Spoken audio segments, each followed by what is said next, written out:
Subscribe करें हमारे YouTube channel को और बेल आइकन को प्रेस करें हमारे लेटेस्ट वीडियोस को देखने के लिए।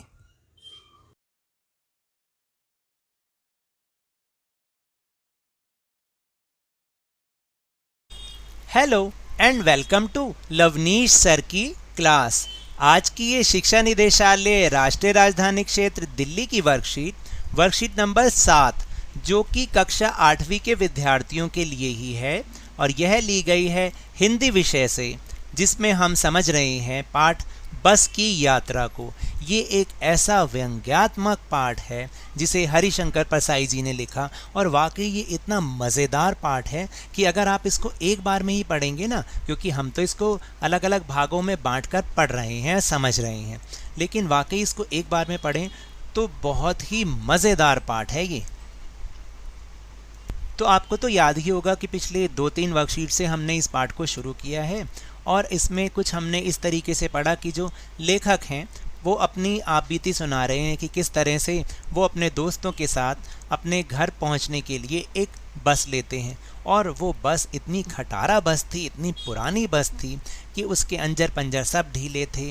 बहुत सारे लोगों ने मना भी किया कि इस बस से ना जाओ, लेकिन उनके पास कोई विकल्प ही नहीं था, क्योंकि यही एक इसी कंपनी की ये बस ऐसी बस थी जो कि शाम को चल के सुबह उनके घर तक पहुंचा देती। कैसे पहुंचा देती कि वो उनको रेलगाड़ी तक पहुंचा देती और रेलगाड़ी उनको सुबह तक घर पहुंचा देती। लेकिन इसका भरोसा ही नहीं था कि वो बस मंजिल तक पहुंचाएगी भी कि नहीं पहुंचाएगी, और सारे लोग हमें यही समझा रहे थे कि इस बस से ना जाओ ना जाओ। तो वाकई ये जो पाठ है इतना व्यंग्यात्मक रूप से लिखा है, इतना हंसी के रूप में लिखा है कि अगर एक साथ इस पाठ को पढ़ेंगे ना तो ज़रूर हंसी छूट जाएगी। वाकई ही लेखक ने इन्हें इस शब्दों में पिरोया है कि हमें इसको पढ़ के बहुत मज़ा आ जाता है। तो चलिए, और ख़ास तौर से जो इस भाग को हम आज समझेंगे ये वाकई इतना हंसी वाला है कि आप सुन के बहुत ज़्यादा आपको मज़ा आ जाएगा। तो चलिए शुरुआत करते हैं मेरे साथ और समझने की कोशिश करते हैं।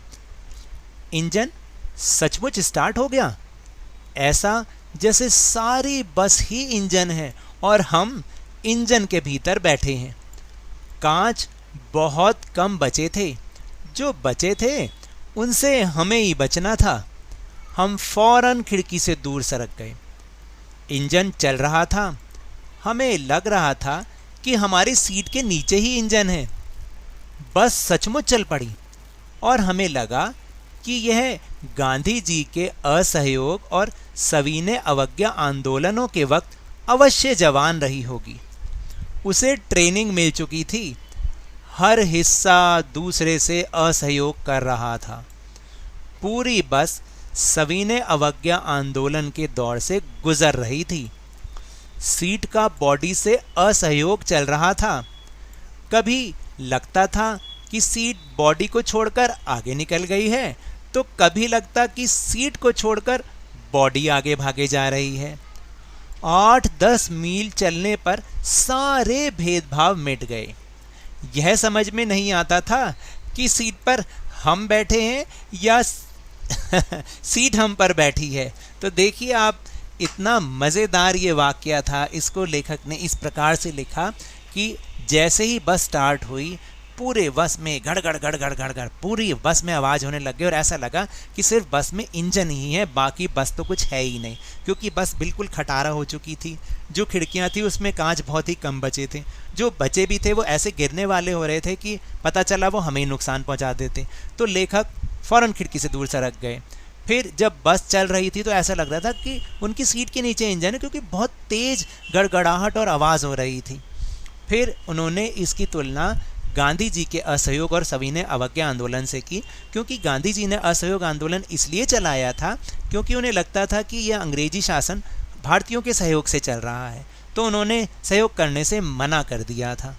तो इसी तरीके से उन्हें लगा कि जो बस भी है ना वो असहयोग कर रही है और सविनय अवज्ञा कर रही है, यानी सबसे हाथ जोड़ के कह रही है कि बस अब मुझे छोड़ दो, अब मैं नहीं चल सकती, लेकिन फिर भी उस बस कंपनी का मालिक उसे चलाया ही जा रहा है। और जब वो बस चली तो ऐसे सीट आगे पीछे हुई तो कभी तो ऐसा लग रहा था कि सीट उस बॉडी को छोड़ के आगे भाग गई, हम आगे की तरफ झुकते। कभी ऐसा लगता कि वो बॉडी ही आगे भाग गई, सीट पीछे रह गई। तो इतने ज़्यादा हिचकोले, इतने ज़्यादा झटके आ रहे थे। और जब 8-10 मील जब बस चल गई तो सब सारा फ़र्क ख़त्म हो गया। फिर तो पता ही नहीं चला कि हम सीट पे बैठे हैं या सीट हम पे बैठी है। उछल रहे हैं, गिर रहे हैं, कैसे ना जाने किसी तरीके से वो बस चल रही थी। तो मज़ा आया है ना इस वाले वर्कशीट में। अब चलिए इसके ऊपर जो आधारित प्रश्न हैं उनको करने की कोशिश करते हैं। लेकिन उससे पहले कुछ नए शब्द, क्योंकि जो येलो हाईलाइटेड शब्द हैं उन्हें हमें उनका मतलब समझने की बहुत ज़्यादा ज़रूरत है। उन्हें आप अपने कॉपी में ज़रूर लिखिएगा। शब्दार्थ हैं सविनय अवज्ञा आंदोलन, ये क्या था? गांधी जी द्वारा चलाया गया 1930 का आंदोलन। फिर ट्रेनिंग का मतलब होता है सीखना, कुछ सीख मिलना। फिर दौर भी शब्द एक आया, आंदोलन के दौर से गुजर रही थी, मतलब ज़माना। असहयोग मतलब किसी का साथ ना देना, उसको सहयोग ना करना। और भेदभाव का मतलब अंतर। तो चलिए अब गद्यांश के आधार पर निम्नलिखित प्रश्नों के उत्तर हमें देने हैं। प्रश्न नंबर 1 है कि ऐसा जैसे सारी बस ही इंजन है और हम इंजन के भीतर बैठे हैं, लेखक को ऐसा क्यों लगा? तो इसका उत्तर कुछ इस तरह से है कि जब बस चालक ने इंजन स्टार्ट किया तो सारी बस झनझनाने लगी। लेखक को ऐसा प्रतीत हुआ कि पूरी बस ही इंजन है, मानो वह बस के भीतर न बैठकर इंजन के भीतर बैठा हुआ हो। अर्थात इंजन के स्टार्ट होने पर इंजन के पुर्जों की भांति बस के यात्री भी हिल रहे थे। फिर दूसरा प्रश्न है कि सविनय अवज्ञा आंदोलन 1930 में महात्मा गांधी के नेतृत्व में अंग्रेजी सरकार से सहयोग कर स्वाधीनता प्राप्त करने के लिए किया गया था। इसमें अंग्रेजी सरकार के साथ सहयोग ना करने की भावना थी। लेखक ने सविनय अवज्ञा का उपयोग बस के संदर्भ में क्यों किया है? तो इसका उत्तर है कि सविनय अवज्ञा आंदोलन 1930 में सरकारी आदेशों का पालन ना करने के लिए किया गया था। तो लेखक ने सविनय अवज्ञा का उपयोग बस के संदर्भ में किया। वे इसे प्रतीकात्मक भाषा के माध्यम से यह बताना चाह रहे हैं कि बस विनय पूर्वक अपने मालिकों से और यात्रियों से हाथ जोड़ के अनुरोध कर रही है कि उसे स्वतंत्र कर दें। फिर प्रश्न नंबर 3 है कि प्रस्तुत गद्यांश में बहुत से अंग्रेजी शब्द भी हैं। कोई 4 अंग्रेजी शब्द ढूंढ कर लिखिए। तो वो हैं इंजन, ट्रेनिंग, सीट और बॉडी। और सबसे आखिरी प्रश्न जो प्रश्न नंबर 4 है वो है गतिविधि। असहयोग आंदोलन व सविनय अवज्ञा आंदोलन के बारे में जानकारी एकत्रित कीजिए। इस गतिविधि में आप अपने इतिहास की पुस्तक व अपने बड़ों की सहायता भी ले सकते हैं। तो इसका उत्तर है कि सविनय अवज्ञा आंदोलन महात्मा गांधी के नेतृत्व में 1930 में अंग्रेजी सरकार से असहयोग करने और पूर्ण स्वाधीनता प्राप्त करने के लिए किया गया था। और असहयोग आंदोलन सितंबर 1920 से फरवरी 1922 के बीच महात्मा गांधी और भारतीय राष्ट्रीय कांग्रेस के नेतृत्व में असहयोग आंदोलन चलाया गया, जिसने भारतीय स्वतंत्रता आंदोलन को एक नई जागृति प्रदान की। तो मज़ा आया इस वर्कशीट को करने में। अगर मुझे ऐसा लगता है कि अब आपको थोड़ा थोड़ा समझ में आ रहा है, और अगर इसको समझाने से, इस तरह से समझाने से आपको थोड़ा सा भी समझ में आया हो तो इस चैनल को ज़्यादा से ज़्यादा सब्सक्राइब कीजिए, लाइक कीजिए और बहुत ज़्यादा शेयर कीजिए।